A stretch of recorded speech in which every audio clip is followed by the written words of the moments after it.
Bonjour à tous et bienvenue, vous regardez 6 minutes chrono, le rendez-vous quotidien de la rédaction de Lyon Capitale. Aujourd'hui on accueille Morgane Lebrise, bonjour. Bonjour. Alors vous êtes libraire, vous, à la librairie Adrienne qui vient juste d'ouvrir.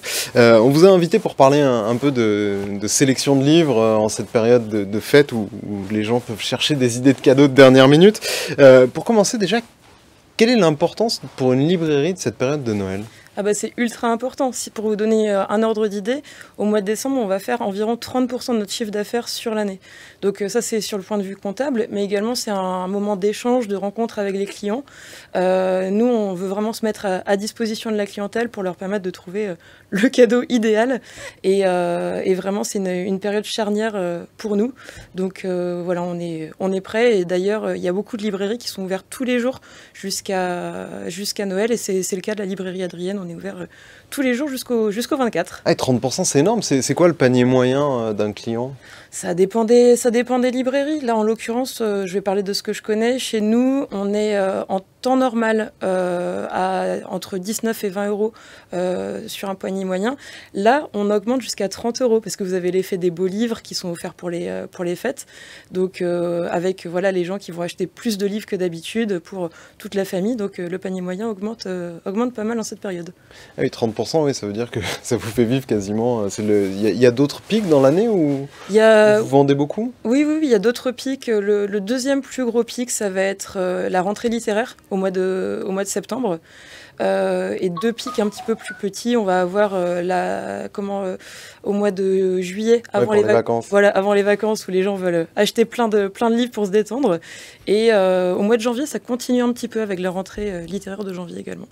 C'est quoi les best-sellers de cette année, ce que vous vendez le plus dans votre librairie ? Alors nous, ce qu'on vend le plus, surtout qu'on a un rayon féminisme assez développé, c'est le livre Réinventer l'amour de Mona Chollet, qui a très bien fonctionné, qui est super intéressant, qui interroge sur les relations amoureuses hétérosexuelles dans le patriarcat. Pareil, dans le même sujet, on a les femmes oubliées dans l'histoire par Titiou Lecoq et le Goncourt qui a fait un bon démarrage aussi. Oui, parce que c'était une inconnue, le Goncourt de l'an passé, l'Anomalie d'Hervé Tellier. C'était excessivement bien vendu, peut-être même anormalement bien vendu. Exactement. Cette année, on reste quand même sur un Goncourt. Puisque je me souviens, au moment de l'attribution du prix, il y avait eu cette question, est-ce que ça allait aussi bien se vendre ? Ça reste quand même de toute façon, quoi qu'il arrive, un best-seller. Ça reste un best-seller parce que c'est le Goncourt et vous avez des gens qui vont être curieux et ça met un joli point d'éclairage sur ce livre-là. Ce n'est pas comparable avec l'Anomalie de l'année dernière qui était vraiment une anomalie dans tous les sens du terme, mais ça reste quand même des jolies ventes et nous on est très contents de mettre en avant ce livre qui est très beau, qui reste accessible, donc voilà, on est contents de le mettre en avant. Vous, à titre personnel, ça a été un de vos coups de cœur de l'année, ce Goncourt ? Ouais, vraiment. Pourquoi ? Qu'est-ce qu'il a de particulier ? C'est un livre c'est une vraie déclaration d'amour à la littérature, qui met en avant la littérature, mais sans être snob, j'ai envie de dire, tout en étant accessible. Ça interroge sur des pans cachés de l'histoire, sur le colonialisme, sur le fait que pourquoi des auteurs africains ont été oubliés. Et malgré le fait que ce soit un roman très littéraire, vous avez un côté sensuel, charnel, avec beaucoup d'humour également, qui fait qu'il est très, très accessible et très beau. Allez, on va basculer maintenant sur un petit côté, une sélection. Qu'est-ce que vous conseilleriez en littérature française pour un de vos coups de cœur à offrir à Noël ? Nous, le gros coup de cœur de cette année à la librairie, c'est un autre prix. Il a eu le prix Interallié, c'est Ne t'arrête pas de courir de Mathieu Palin, qui raconte l'histoire de Toumani Coulibaly. C'est une histoire vraie. Toumani Coulibaly a gagné le 400 mètres en athlétisme. Il a été champion de France.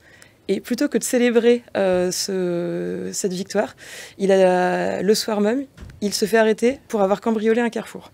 Donc, pourquoi ? Qu'est-ce qui l'a emmené à se faire arrêter, à faire tous ces cambriolages ? Parce qu'en ouvrant le livre, on se rend compte qu'il en a fait plusieurs. Et Mathieu Palin, l'auteur, est parti à sa rencontre en prison et on découvre une personnalité très complexe, très attachante, qui ne sait pas toujours dire non et qui se retrouve fourré dans des combines assez compliquées. Et voilà, c'est très touchant et il y a beaucoup de suspense parce qu'on a envie de savoir ce qui se cache derrière C'est de la cette littérature, mais du réel. C'est ça, exactement. Et ça plaira aux fans de sport parce qu'il y a la description de ces séances d'entraînement. On retrouve voilà, des moments de sport qui nous ont tous parlé dans ces dernières années. Donc c'est très accessible, très chouette. Vraiment un coup de cœur cette année. Coup de cœur en littérature étrangère, puisque des fois ça permet de voyager, surtout l'hiver. Exactement. Et là, surtout quand il y a le Covid. Exactement. Et là, pour le coup, j'ai décidé de vous présenter un livre qui, en plus, donne le sourire. C'est un livre qui n'est pas forcément très connu, qui s'appelle Miracle à la Combe aux Aspics.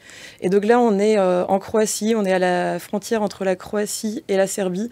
Et on va suivre Kresimir qui, pour échapper à sa famille complètement barrée, qui habite dans un tout petit village, décide qu'il est temps de se marier. Il part à Split, la grande ville à côté de chez lui, pour trouver l'amour de sa vie. Il va lui arriver plein d'embrouilles, on va le suivre dans un road trip complètement déjanté et c'est vraiment super drôle, la langue est super bien écrite, donc je conseille pour mettre un peu de... Et très rapidement, pour finir, un conseil pour un jeune public, pour un public adolescent qui parfois a du mal à rentrer dans la littérature. Alors dernier conseil, nous c'est les étincelles invisibles, on peut le conseiller à partir de 11 ans. C'est une histoire vraiment très touchante d'une petite fille qui est autiste et qui est un peu rejetée dans sa classe. Et un jour elle va découvrir l'existence de sorcières qui ont été noyées dans le petit village d'Écosse où elle vit. Et elle va décider de se battre pour qu'il y ait un mausolée qui soit mis en place dans son village pour ces sorcières, auxquelles elle s'identifie parce qu'elles aussi étaient différentes. Et c'est très beau, c'est très touchant et ça parle de sujets très, très forts comme l'autisme, le harcèlement à l'école, mais sans que ce soit plombant. C'est vraiment porteur d'espoir. Merci beaucoup Morgane Lebrise d'avoir répondu à notre invitation, à nos questions. Moi je vous retrouve très bientôt pour une nouvelle édition de 6 minutes chrono. Au revoir.